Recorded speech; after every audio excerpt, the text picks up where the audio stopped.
Oui, le premier niveau, ce sont les ponts.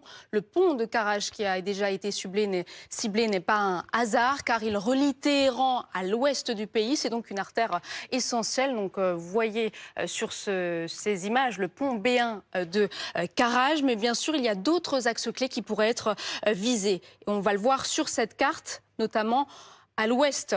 Les ponts d'Avaz, qui sont près de la rivière Karun et qui se trouvent au cœur de la région pétrolière. Au nord-ouest, il y a le pont du lac d'Ourmia. C'est un point de passage quasi unique dans une zone difficile, ce qui en fait une cible particulièrement vulnérable. Même logique pour le pont ferroviaire de Gotour. Ici, on ne bloque pas seulement les routes, mais aussi le rail.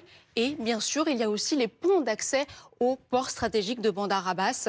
Là, on bloquerait carrément le commerce extérieur. Il faut savoir qu'en Iran, 70% transitent par la route et donc par les ponts. Alors les ponts, d'accord. Ensuite, évidemment, les centrales électriques. Sans courant, c'est tout le pays qui s'arrête. Oui, parmi les sites les plus stratégiques, il y a la centrale nucléaire de Bushehr au sud, donc sur la côte du Golfe. C'est une des seules centrales nucléaires civiles en activité en Iran et donc la toucher provoquerait un choc immédiat avec des coupures massives d'électricité. Hôpitaux, télécommunications, industrie, tout pourrait être à l'arrêt. Autre point clé, la centrale de Damavand, que vous voyez juste ici. Elle joue aussi un rôle majeur dans l'alimentation de la région de Téhéran, une zone qui compte plus de 15 millions d'habitants. Donc la visée, ce serait fragiliser directement la capitale. Et puis plus au nord, il y a aussi la centrale de Shahid Salimi, qui est près de la mer Caspienne. Et puis il y a aussi Shahid Rajai, juste ici. C'est l'une des plus grandes centrales thermiques iraniennes.